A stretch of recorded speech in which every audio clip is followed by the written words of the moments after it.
സംസ്കാരം കൊണ്ടും ജീവിത നിലവാരം കൊണ്ടും നമ്മുടെ കൊച്ചു കേരളം ലോകത്തിന് മാതൃകയായിരിക്കുമ്പോൾ കേരളത്തിൽ മതവർഗീയവാദം തഴച്ചു വളരുന്നു എന്നതിൽ നാം ആശങ്കപ്പെടേണ്ടിയിരിക്കുന്നു. കാരണം ഒരു മതത്തെക്കുറിച്ചോ അല്ലെങ്കിൽ മതഭൂരിപക്ഷമുള്ള ഒരു ജില്ലയെക്കുറിച്ച് മിണ്ടിയാൽ പോലും ഒരു ന്യൂനപക്ഷം വാളോങ്ങി പടപ്പുറപ്പാടിന് ഒരുങ്ങുകയാണ്. എന്താണ് ഈ മതങ്ങളെക്കുറിച്ച് ഈ ആളുകൾ മനസ്സിലാക്കിയിരിക്കുന്നത്?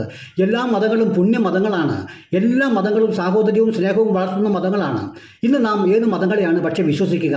ഹിന്ദു മതമാണോ? ഹിന്ദു മതത്തിൽ നായരോ നമ്പ്യാരോ പറയരോ പുരയരോ ആര് പറയുന്നതാണ് യഥാർത്ഥ ഹിന്ദുമതം? ക്രിസ്തു മതത്തിലാണെങ്കിൽ കത്തോലിക്കരാണോ അല്ലെങ്കിൽ യാക്കോബിറ്റാണോ മാർത്തോമക്കാരാണോ അത് പറയുന്നതാണ് ശരിക്കും ഈ ക്രിസ്തുമതം?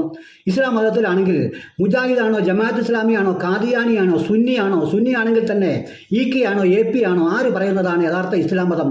അപ്പോൾ ഇതെല്ലാം സ്വന്തം ലാഭത്തിന് വേണ്ടി ഭിന്നിച്ച് ഓരോ രാഷ്ട്രീയ ലാഭവും തൻ്റെ മേൽക്കോയ്മയെ നിലനിർത്താനുള്ള പടപ്പുറപ്പാടാണ് എന്ന് നമ്മൾ സാധാരണ ജനം മനസ്സിലാക്കണമെന്നാണ് എൻ്റെ അപേക്ഷ.